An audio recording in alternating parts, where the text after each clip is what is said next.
ദിവസമാണ് Munnar വാഗുവര estate company മാനേജ്മെന്റിന്റെ നേതൃത്വത്തിൽ കമ്പനി തൊഴിലാളിയായിരുന്ന കാളിദാസനെയും കുടുംബത്തെയും കുടിയൊഴിപ്പിക്കാൻ ശ്രമിച്ചത്.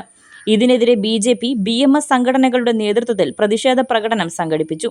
KDHP കമ്പനി റീജിയണൽ ഓഫീസിലേക്ക് നടന്ന പ്രതിഷേധ സമരം BMS സംസ്ഥാന കമ്മിറ്റി അംഗം രവീന്ദ്രൻ ഉദ്ഘാടനം ചെയ്തു. ലക്കൻ ന്യൂ ഡിവിഷനിൽ ഈ മാനേജ്മെന്റ് കടന്നു ചെന്ന് അവരുടെ എസ്റ്റേറ്റിലെ ഞങ്ങൾ പൊളിച്ചു നീക്കിയിരിക്കുന്നു. ആ തൊഴിലാളിയെ പെരുവഴിയിൽ, കാളിദാസൻ എന്ന് പറയുന്ന തൊഴിലാളിയെ പെരുവഴിയിലേക്ക് ഇറക്കി വിട്ട് അവർ കരഞ്ഞു കൊണ്ടു നിന്നപ്പോഴാണ് ഈ ഭാരതീയ ജനതാ പാർട്ടിയുടെ നേതാക്കന്മാരും ഭാരതീയ മസ്ദൂർ സംഘത്തിൻ്റെ നേതാക്കന്മാരും എല്ലാം അവിടെ ചെന്ന് ഈ വിഷയം ഏറ്റെടുത്തത്. ഞങ്ങൾക്കൊരു കാര്യം പറയാനുണ്ട്, മാനേജ്മെൻറ്റ് ഇത്തരം പ്രവൃത്തി കൂടി മുന്നോട്ട് പോയി കഴിഞ്ഞാൽ പല കാര്യങ്ങളും നിങ്ങൾ നേരിടേണ്ടി വരും.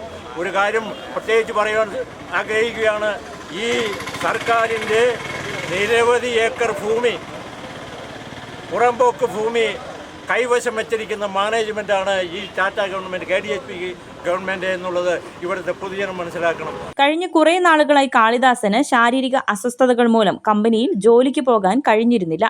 ഇക്കാരണത്താൽ കമ്പനിയിൽ ചെറിയ ജോലികൾ നൽകണമെന്ന ആവശ്യം കാളിദാസൻ കമ്പനിയെ അറിയിച്ചിരുന്നു.